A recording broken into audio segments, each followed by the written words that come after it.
वरन्ताडं नमो सिद्धाणं नमो आयर्याणं नमो वज्रायाणं नमो लोये सवसागुणम। पंच परमेष्टि भगवंतों की, गणाचार्य भगवान विराग सागर जी महामुंडराज की, पट्टाचार्य भगवान गुरुवर विशुद्ध सागर जी महाराज की।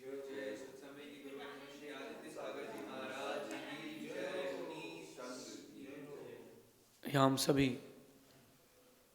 अपने जीवन में सुख और गुणों की अभिवृद्धि के लिए नीति के विषयों का श्रवण कर रहे हैं। नीतिकार में सिखाते हैं कि कुछ दुर्लभ चीज़ें होती हैं जो बड़ी दुर्लभता से मिलती हैं। यद्यपि संसार में बहुत लोगों के पास होती है, लेकिन बड़ी दुर्लभ होती है। वो है धन, भाग्य और वीरता, शूरता। इंसान बनने के बाद कुछ चीज़ें आपको अपने अंदर अलग से खोजना चाहिए, वो कुछ चीज़ें अलग से होना चाहिए। बात करते हैं अपन धन की। धन बहुत लोग कमा लेते हैं, कोई बड़ी बात नहीं है। भगवान भूखा उठाता है, भूखा सुलाता किसी को नहीं है। तो पैसा बहुत लोगों के पास है। धनवान मैंने बहुत लोगों को देखा, उन्होंने बहुत मेहनत करके अपने एक्स्ट्रा एफर्ट्स लगा करके बहुत पैसा कमाया। तो धनवान होना भी कोई बड़ी बात नहीं है। भाग्यवान, कर्म का खेल ऐसा है कि थोड़ा सा कुछ अच्छे काम कर दो तो आप भाग्यवान बन सकते हो। लेकिन अगर आपने उस भाग्य का दुरुपयोग किया तो फिर से पापी बन जाओगे, भगवान से अगवान हो जाओगे। अब बात गहराई पर आना, भाग्य कमाना भी कठिन काम नहीं है। आप भाग्य भी कमा सकते हो अच्छे काम करके, अच्छे भाव रख के। शूरवीरता, व्यक्ति के पास शूरवीरता भी आ जाए कोई बड़ी बात नहीं है, क्योंकि जब परिस्थितियों से लड़ता है व्यक्ति तो शेर बन ही जाता है। लेकिन ये सब चीज़ें होने पर अगर आप कंजूस हैं, लोभी हैं, तो आप अभी इंसान नहीं बने। लोभी होना और कंजूस होना दोनों में अंतर है। लोभी व्यक्ति कंजूस हो जरूरी नहीं। लोभी व्यक्ति का मतलब ये होता है कि उसको सिर्फ और सिर्फ पैसा दिख रहा है, कहाँ से आ जाए, कैसा आ जाए, ये लोभी व्यक्ति है। और कंजूस व्यक्ति जो है वो आउटगोइंग नहीं करता। उसका एक सिद्धांत रहता है कंजूस व्यक्ति का कि लात जाओ, धरत जाओ और मरत जाओ। चीज़ों को जोड़ते जाओ, जोड़ते जोड़ते जोड़ते चले जाओ, चींटी की तरह। कभी मौका मिले तो चींटी के घर में झांक के देखना। चींटी के पास एक एक चींटी इतना जोड़ के रखती है कि अगर उसकी जीवन पर्यंत का अकाल पड़ जाए, क्योंकि एक चींटी की उत्कृष्ट आयु कितने दिन की है? एक चींटी की उत्कृष्ट आयु 49 दिन। आज जो वर्तमान में चींटी देखने मिल रही है आपको, उस चींटी की उत्कृष्ट आयु जो होगी वो 49 दिन की होगी, जो वर्तमान में दिख रही। 49 दिन के हिसाब से चींटी इतना सारा जोड़ लेती है, लेकिन फिर भी वो नया जोड़ती है, फिर नया जोड़ती है, फिर नया जोड़ती है, गड्ढा करती है, जमीन के अंदर जाती है, अपने घर में स्टोरेज बनाती है। इसके बाद क्या होता है? एक दिन बरसात का पानी आता है, चींटी की बिल में जाता है, चींटी जान बचा के बाहर आ जाए, इतनी बहुत है। आपके साथ भी यही होता है। आप जिंदगी भर जोड़ते हो, जोड़ते हो, जोड़ते हो, और मृत्यु आती है, आखिरी दिन सब लेके चली जाती है, डाटा समाप्त। अभी एक जगह की घटना, एक बच्चे ने फोन में लॉक लगाया, वो लॉक उससे खुल नहीं रहा। उसने बहुत ट्राई किया, लॉक खुल नहीं रहा। मैंने क्यों चिंता कर, लॉक नहीं खुल रहा है, बाजार से खुलवा लो। बोले महाराज जी अगर 3 दिन के अंदर लॉक नहीं खुला मेरा पूरा डाटा डिलीट हो जाएगा, ये फ़ोन का सिस्टम है। 3 दिन बाद उसका पूरा डाटा समाप्त। यही जिंदगी का खेल है। जिंदगी भर चींटी की तरह इतना इतना सा जोड़ते हो और आखिरी में प्रकृति सारा कुछ छीन लेती है। जब जाना ही है तो छोड़ के जाओ ना, कोई छुड़ा ले ये कभी मत करो। धनवान बनना, भाग्यवान बनना और वीर बनना ये बहुत बड़ी बात है, लेकिन इसके साथ साथ अगर आप कंजूस और लोभी हो तो बहुत दयनीय स्थिति है। दुनिया का सबसे दयनीय इंसान वो होता है जो भाग्यवान, धनवान और वीर होकर के भी कंजूस होता है। और मेरा मानना है, मेरा व्यक्तिगत अनुभव है, जिन लोगों ने अपनी कमाई हुई संपत्ति को दान नहीं दिया, कंजूसी बरती है, इन लोगों का पैसा कहीं और किसी और फेस से निकलता है। देखना आप, जिसने पैसा कमाया हो और कंजूसी की हो, दान नहीं दी हो, या तो उसका हॉस्पिटल में जाता है, हॉस्पिटल में नहीं गया तो आईटी वाले आके ले जाएंगे एक बार में, और अगर ये दोनों नहीं हुए तो तीसरा एक ऑप्शन है, उसकी बेटी के दहेज में पूरा चला जाएगा, क्योंकि वो जोड़ रहा है, वो छोड़ नहीं रहा। मैं ये नहीं कह रहा आप लोगों से कि आप करोड़ों रुपए, लाखों रुपए दान दें, मैं कह रहा हूँ जितनी जिसकी शक्ति हो वो उतना दान जरूर दे, कंजूसी ना करे। जरूरी नहीं है कि मंदिर की गुल्लक में ही सिक्का डाला जाए। कोई गरीब है उसको भरपेट भोजन भी खिला सकते हो। कोई ठंड में ठिठुर रहा है तो अपने घर से कंबल ले जाके उसको उड़ा सकते हो। कभी हॉस्पिटल चले जाओ सरकारी, वहाँ अपने हाथ से फल बांट करके आ जाओ। अपने घर से खिचड़ी बना कर कभी वृद्ध आश्रम चले जाओ,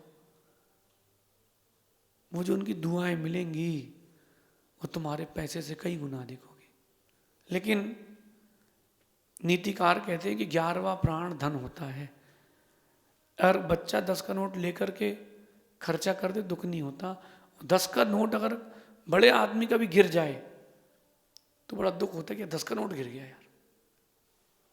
ये बात समझें, पैसा ज़रूरी है ज़िंदगी में, लेकिन उसको खर्च करना भी ज़रूरी है ज़िंदगी में। कहते हैं कि कमाए हुए पाप का प्रायश्चित गुरु देते हैं, कमाए हुए पाप का प्रायश्चित गुरु देते हैं, लेकिन कमाए हुए धन का प्रायश्चित तुम्हें खुद करना पड़ता है। जो आपने धन कमाया है उसमें से जो आपने एक हिस्सा दान का निकाला है वो तुम्हारे परिग्रह का प्रायश्चित है।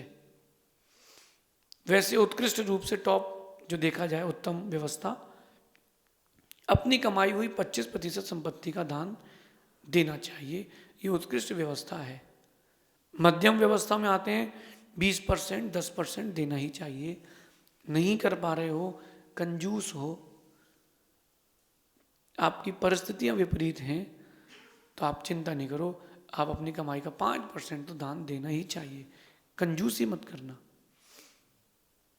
कंजूसी मत करना। क्या पता आपका दिया हुआ धन किसी की जिंदगी बना दे, क्या पता आपका दिया हुआ धन किसी की जिंदगी बना दे।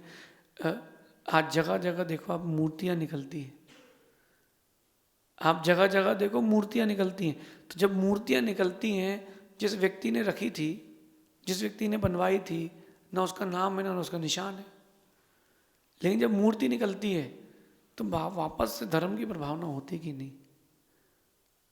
तो उसने जब पैसा खर्च किया था मूर्ति बनवा करके, यद्यपि उसने जिस मंदिर में रखी थी वो मंदिर हो सकता वर्तमान में ना हो, लेकिन देखो उसका दिया हुआ दान धर्म के काम आया है। यही बात आप लोगों से कहना है, चाहे धार्मिकता की ओर दान दें, चाहे व्यवहारिकता की ओर, लेकिन दें, कंजूस ना बने। और कंजूसी की भी हद तब होती है जब व्यक्ति अपने ऊपर भी खर्च नहीं करता।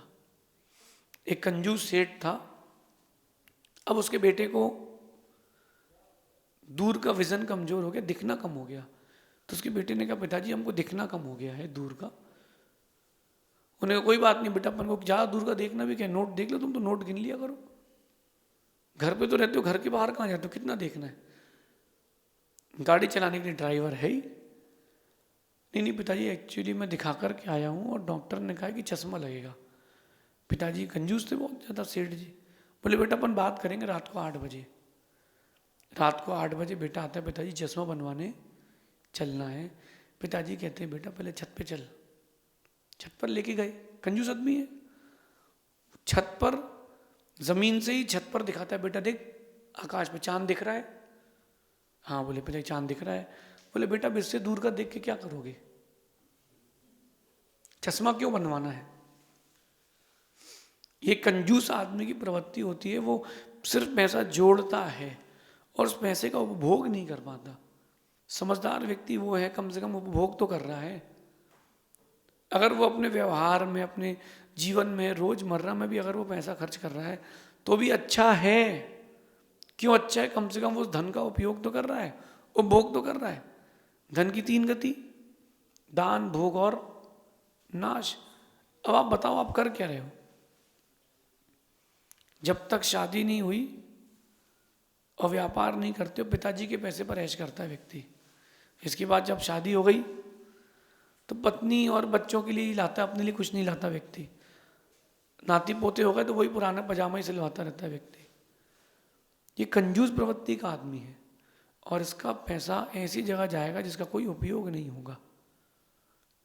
क्योंकि कंजूस व्यक्ति जब लोभी हो जाता है तो नीम चढ़ा करेला हो जाता है। ध्यान रखना, आपका व्यक्तित्व, आपकी प्रवृत्ति, ये आपकी डेफिनेशन बनेंगी। किससे कैसे व्यवहार करना है, कैसे नहीं करना है। यहाँ नीति में कह रहे हैं कि आपकी प्रवृत्ति आपके व्यक्तित्व का आईना है। कैसे आप बैठे हो, कैसे बात कर रहे हो। वहीं देखो एक तरफ राम को,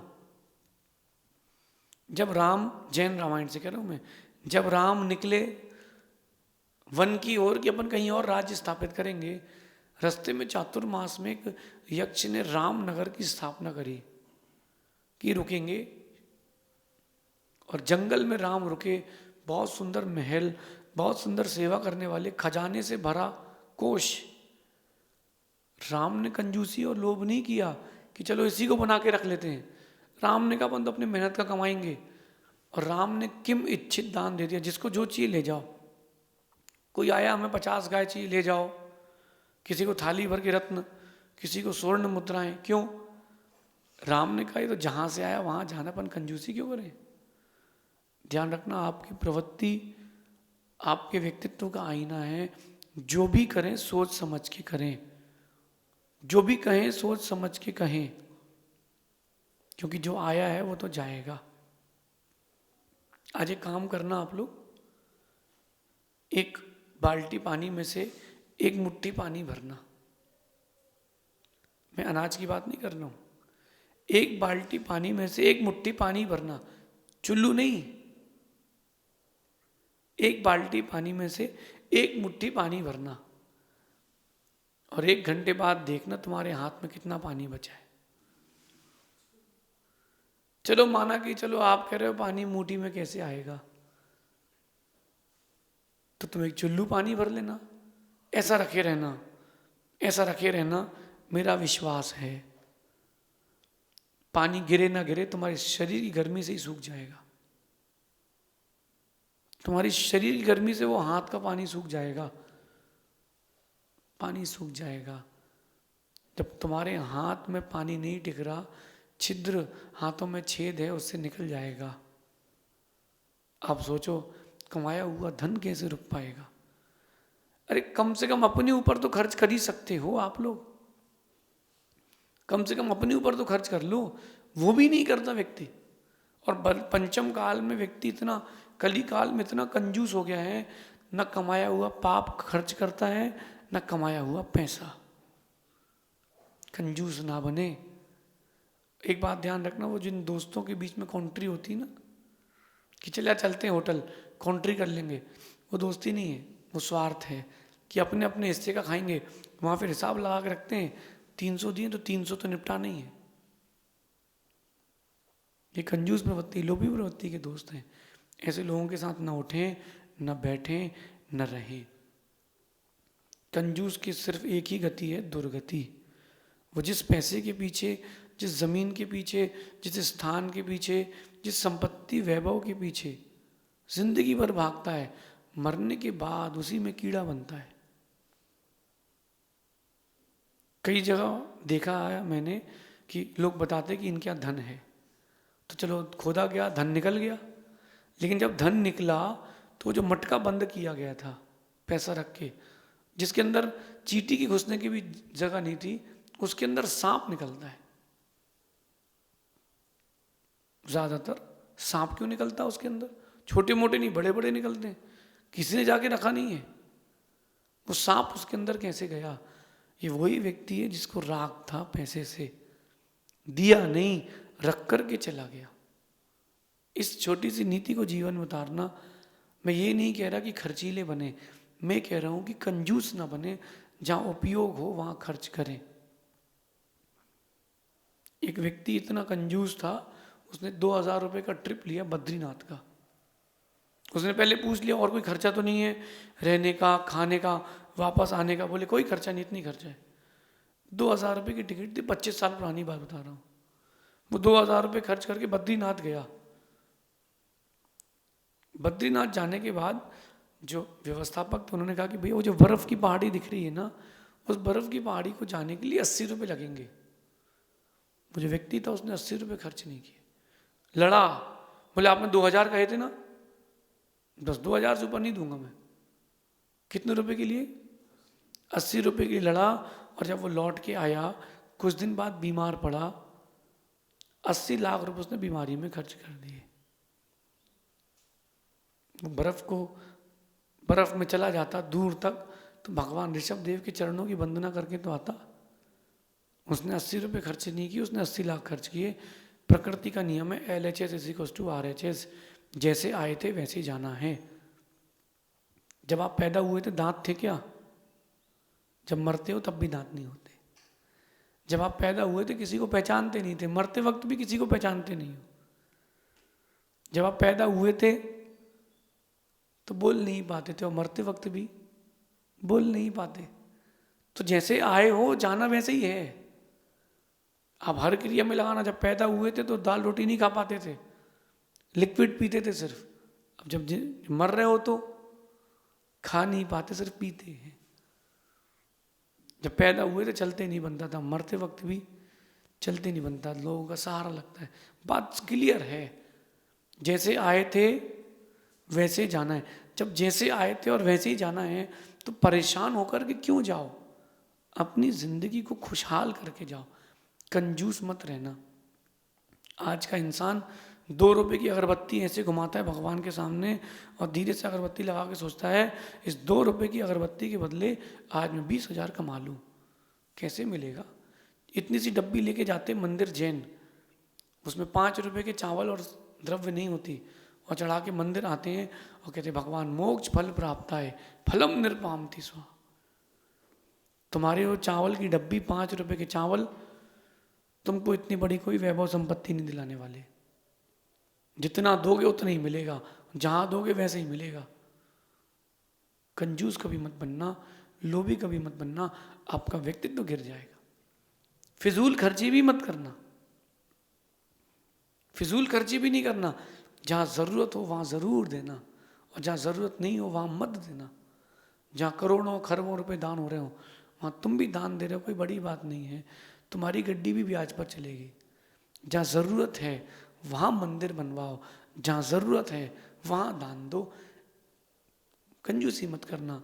कभी किसी गरीब का बच्चा पढ़ने आ जाए, दिल खोल के पढ़ा देना, क्या पता उसकी दुआएं तुम्हें कहीं और ऊंचा बैठा दे। ऐसा चिंतन करना। शेष आगे देखेंगे। भगवान महावीर स्वामी की